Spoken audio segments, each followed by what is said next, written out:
En Israël, on va essayer de comprendre le pourquoi de ce qui s'est passé cette nuit, riposte contre riposte. Bonjour Fanny Wegscheider, vous allez nous donner toutes les précisions évidemment. Et pour bien comprendre, quelles sont les récentes grandes opérations qui ont impliqué l'ensemble de ces belligérants? Eh bien, Israël déclare avoir agi cette nuit en représailles à deux actions de l'Iran et notamment la plus importante et la plus récente, celle du 1er octobre, on vient de le voir, dernier, avec l'Iran qui a donc frappé sur le sol israélien avec ces pluies de missiles, environ 200 qui ont été envoyés dans la nuit, dont pour la première fois l'utilisation de ces fameux projectiles, de ces missiles hypersoniques, c'est-à-dire très rapides, très puissants, ces fameux Fatah. Ces attaques qui répondent selon Téhéran, qui s'est justifié à deux faits pour lesquels il a souhaité se venger. Premier fait, ils ont eu lieu fin septembre avec ces frappes, cette fois-ci d'Israël,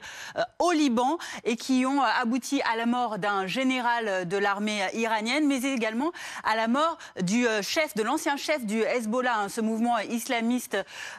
libanais qui était donc sur le sol du Liban, Hassan Nasrallah, qui après donc 30 ans de règne sur ce mouvement est décédé. Autre fait donc pour lequel justifie l'Iran cette attaque d'octobre, c'était le 31 juillet dernier, lorsque Israël a également visé un autre pays satellite, l'Iran, et a provoqué ainsi la mort d'Ismaël Haniyeh, là aussi un grand chef de mouvement islamiste pro-iranien. C'était en effet le chef du Hamas palestinien. Merci beaucoup Fanny pour l'ensemble de